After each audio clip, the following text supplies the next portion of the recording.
With McLaren, we have 3 different series of models. We have Ultimate Series, which is Senna and P1, so hypercars. We then have Super Series, which is 720S and 650. And then we also have Sports Series, which is 570S Coupe, 570 GT, and 600 LT.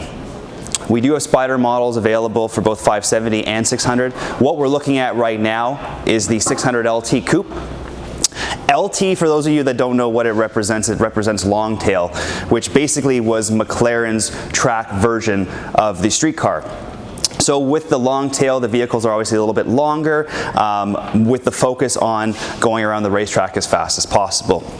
So some of the main differences between a 570S and a 600 LT would be the brakes that are shared with a 720.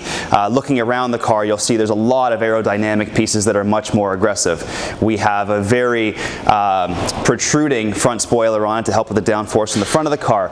We have louvered fenders over the front wheels to help exhaust the air pressure that can be built up at high speed. We have side skirts to create ground effects using downforce, and we also have a rear spoiler that's not only producing downforce from the air flowing over the vehicle, but also thanks to the exhaust that's been located on top of the engine lid, and those 2 tailpipes are also flamethrowers. The interior of a 600 LT differs from a 570 because the LT is all about weight savings. So you'll see here the use of Alcantara throughout the interior is actually the lightest material we can use. Leather would be the heaviest. Moving on to other areas of the car like the floor. If you look here on the floor, bare carbon fiber tub. So there's no sound insulation, there is no carpeting. It is all about shedding as much weight as possible for the utmost performance.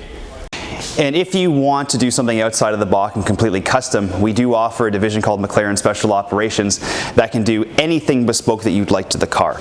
As you can see in front of us here, we actually have what they call a Comet Fade paint job. This paint job is actually 3 different paints, and they fade into each other. As you go down the car, you'll see cerulean blue fading into Burton blue, fading into Atlantic blue.